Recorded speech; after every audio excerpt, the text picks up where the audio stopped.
Students, welcome to online classes. आज हम पढ़ रहे हैं क्लास 10th का चैप्टर मैन्युफैक्चरिंग इंडस्ट्री और हम आ गए थे इसमें मिनरल बेस्ड इंडस्ट्री यानी कि खनिज पर आधारित जो इंडस्ट्री यानी कि जिन इंडस्ट्री में खनिजों का इस्तेमाल किया जाता है, मिनरल्स का इस्तेमाल किया जाता है, उन्हें ही हम मिनरल बेस्ड कहते हैं। Industry that use minerals and metals as a raw material are called mineral based industry. यानी कि देखो, वो इंडस्ट्री जो मिनरल को और मेटल को as a raw material use करती है उन्हें बोलते हैं mineral based industry. Can you name some industry that would fall in this category?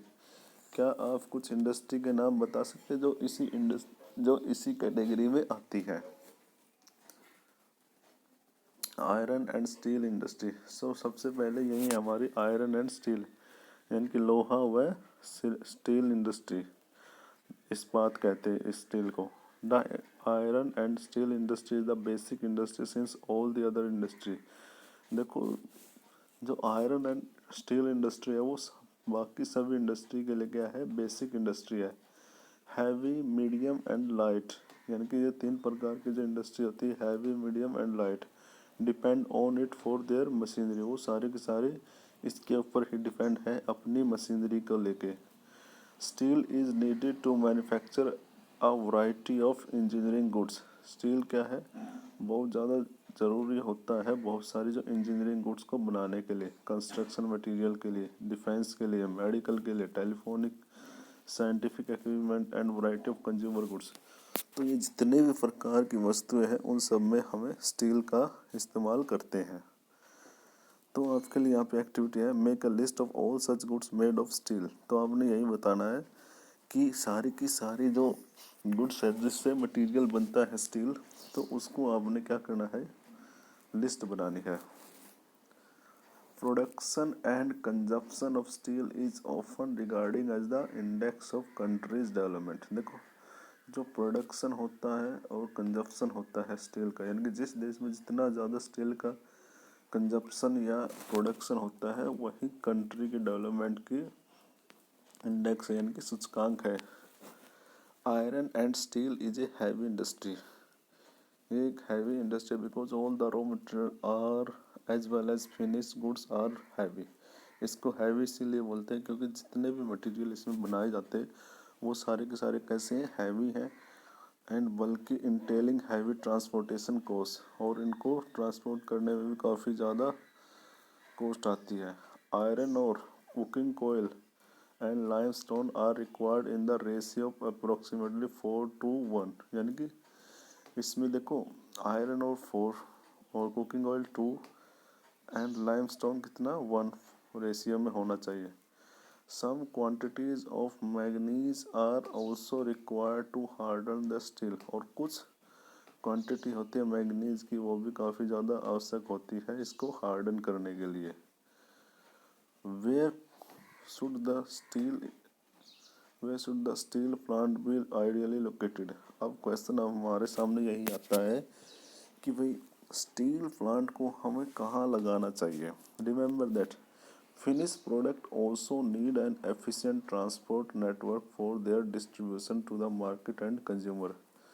यह भी ध्यान रखना, जो फिनिश गुड है यानी कि जो आखिरी का जो तैयार किया हुआ प्रोडक्ट है उसके लिए एफिशिएंट ट्रांसपोर्ट नेटवर्क चाहिए जिससे जो मार्केट में कंज्यूमर तक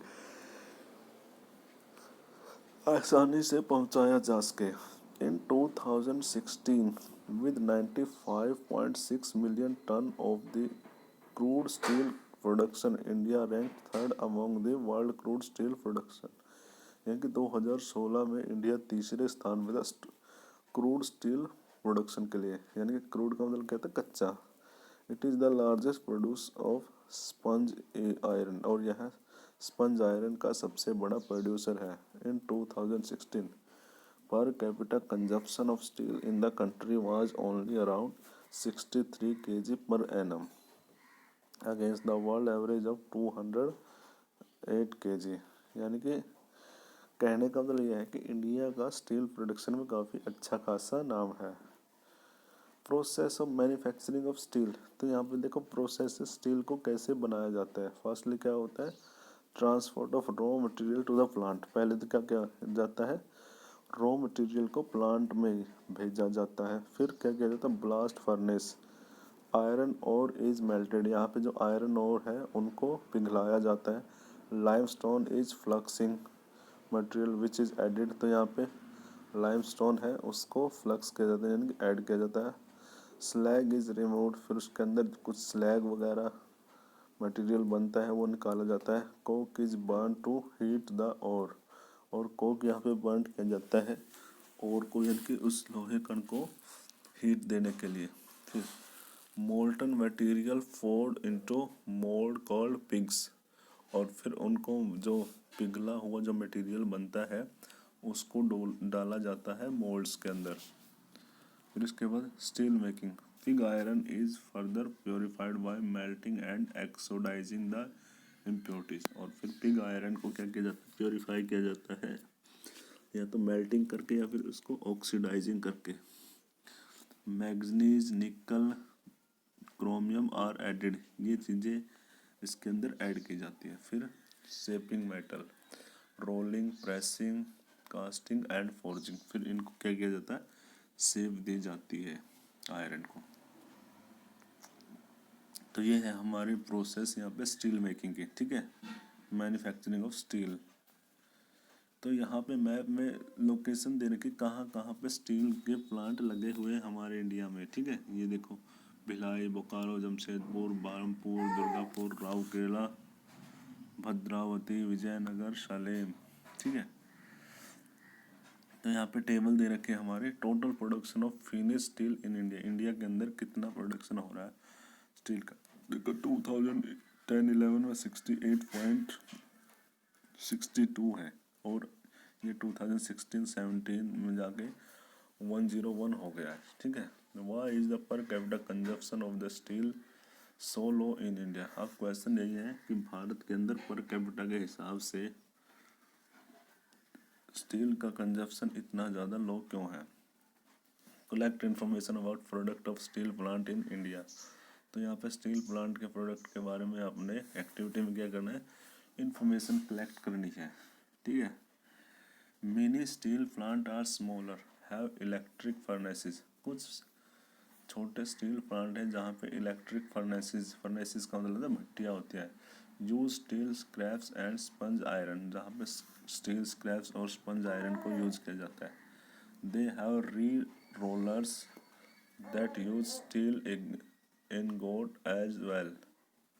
They produce milled and alloy steel of the given specification, तो यहाँ पे मिल्ड और अलॉय स्टील का उत्पादन करते हैं, ठीक है। तो यहाँ पे टेबल में भी यही दिखा रखा है, प्रोडक्शन ऑफ मिलियन टन्स, ठीक है। Crude steel production in India and China, India और चाइना के कंपेयर किया गया है यहाँ पे कितना प्रोडक्शन किया जा रहा है, ठीक है। An integrated steel plant is large handles, और एक इंटीग्रेटेड प्लांट होता है स्टील का, वो काफ़ी बड़ा होता है। Handles everything in one complex, और वो सब कुछ हैंडल करता है एक ही कॉम्प्लेक्स में, यानी कि एक ही जगह पे। From putting together raw material to steel making, rolling and shaping, ये सारी की सारी चीज़ें एक ही कॉम्प्लेक्स में होती है, जो होता है इंटीग्रेटेड स्टील प्लांट, उसे हम बोलते हैं integrated steel plant, okay.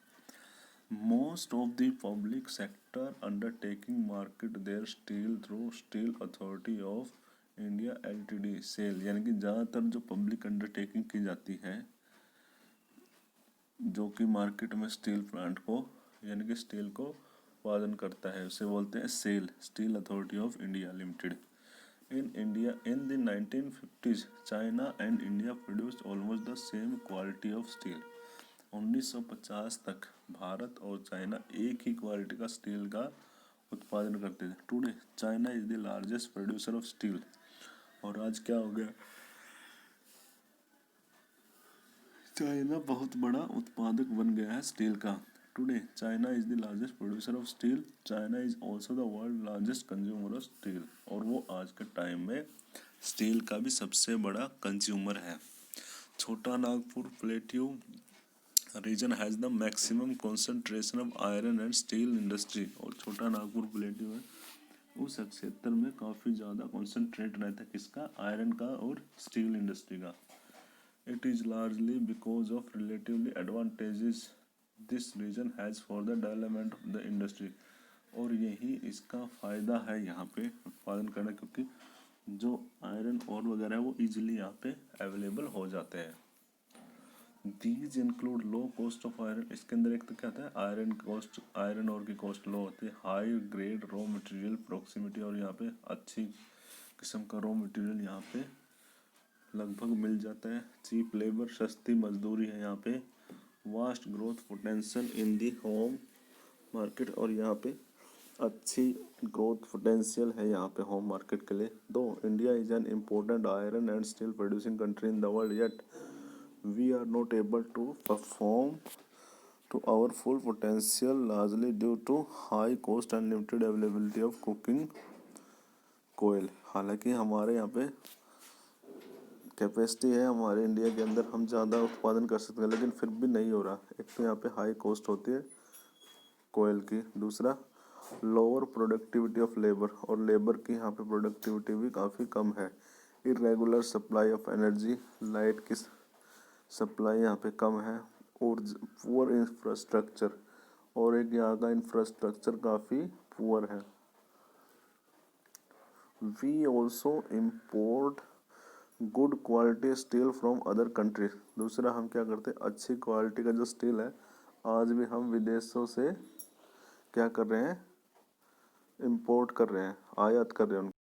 However, the overall production of steel is sufficient to meet our domestic demand। हालांकि हमारा जो ओवरऑल जो प्रोडक्शन होता है हमारे डोमेस्टिक डिमांड के लिए, यानी कि हमारे घर हमारे कंट्री की डिमांड के लिए वो काफ़ी है। Liberalization and foreign direct investment has given the boost to the industry with the effort to private entrepreneur। और जब से लिबरलाइजेशन हुआ है और FDI आया, फॉरेन डायरेक्ट इन्वेस्टमेंट, यानी कि विदेशियों के द्वारा डायरेक्टली यहाँ पे क्या किया गया है निवेश किया गया है, तब से प्राइवेट एंटरप्रेन्योर यानी कि प्राइवेट जो उद्यमी थे उन्होंने काफ़ी प्रयत्न किए हैं, और उसके उनके दम पर काफ़ी ज़्यादा प्रोडक्शन भी बढ़ा है और स्टील इंडस्ट्री को एक बूस्ट मिला है।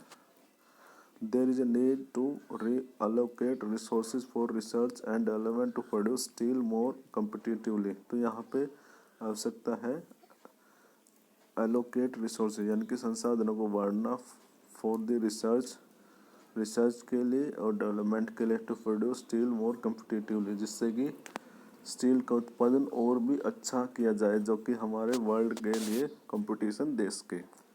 ठीक है स्टूडेंट्स, आज हम यही करेंगे, कल हम करेंगे एल्यूमिनियम स्मेल्टिंग एक्टिविटी आपके लिए। Have you read about the Kalinganagar controversy, collect information about different sources and discuss. आपने कलिंगनगर नाम की कंट्रोवर्सी के बारे में पढ़ा होगा, अगर नहीं भी पढ़ा है तो नेट पे देख लेना, और उसके बारे में अपने ये रिसोर्सेज के बारे में डिस्कस करना। ठीक है।